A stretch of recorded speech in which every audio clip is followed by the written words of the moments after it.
The Father says, I will flip my mountain.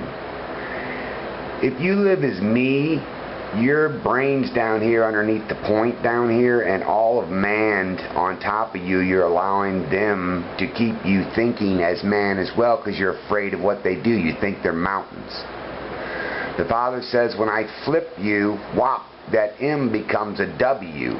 So there's a W here, and this is the point. So whop, whop, whop, whop. And therefore, you've come from the seemingly bottom and rose up, and all the two mountains that seemed were just anthills, they fall away.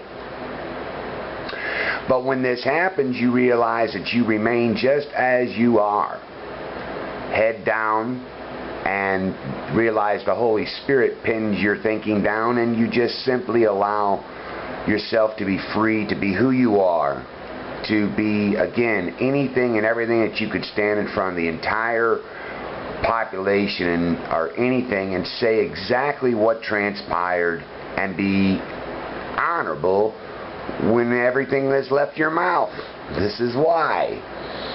Father says, I appear amid my people, meaning that we're all of Him. It's not me appear amid Him and all that stuff. It's us. It's every one of us. We're all this way. Everyone, and eventually, as time goes by, according to the Father, it's going to be this way. So it's one thing not to believe. It's another thing to be a believer and just standing there still and denying, which we've seen on every occasion. It's funny. Those with good stuff get denied all the Billy be darned. And those with bad stuff, in behind the closed doors, start doing stuff, give you something to vote on that's thicker than the Bible in 4 days. It's weird stuff. Be like these candles, like we talked about, and Noel is N-O-E-L, but he also says no-elf.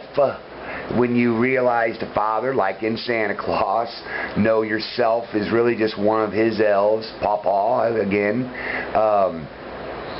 He says, not be a wax figure, and he brings to mind that the fig tree and you and he and I and us and we all as a whole in the afterlife are one unit. We're like an ocean that gets one drop. We each enter into the drop. As soon as we hit, we're a Holy Spirit with everybody.